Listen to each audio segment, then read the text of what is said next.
అందరం కూడా ఈ బుక్స్కి అలవాటు పడిపోయాం. అది పీడిఎఫ్ రూపంలో చదువుతామా ఓడా మన ఇష్టం. సో ఇవి దొరుకుతున్నాయి కానీ ఎక్కడ దొరుకుతున్నాయి, చాలా కాస్ట్లీ. కొన్ని బుక్స్ అయితే వేలు పెట్టాలి కూడా, కొన్ని బుక్స్ అయితే అసలు దొరకవు కూడా. కానీ లక్కీగా డిజిటలైజేషన్ ఇచ్చిన అందం ఏంటంటే పీడిఎఫ్స్ అండి.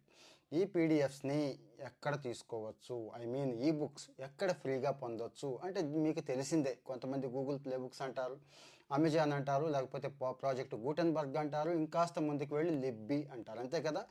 ఇవే కాదండి, వీటితో పాటు ఇంకా చాలా ఉన్నాయి ఫ్రీ బుక్స్ ఇచ్చే వెబ్సైట్. సో మీకు ఈ ఫ్రీ ఈ బుక్ కావాలి అంటే ఇవి అందరూ చెప్పేశారు కదా, చాలాసార్లు ఈ రీల్ విన్నానే, ఈ టైప్ ఆఫ్ ఎక్కడో విన్నామే అని డౌట్ వచ్చి ఉంటుంది. ఓకే చెప్పారు, కానీ 2024లో ఏవి ఫేమస్, ఈ రోజుకి ఏవి అప్డేట్ అయినాయి, ఈ రోజుకి ఏవి బాగున్నాయి అనేవి ఒక 10 అయితే నేను ఇక్కడ ఇస్తున్నాను. సో ఎందుకు లేట్, సమ్మర్ వచ్చింది, హాలిడేస్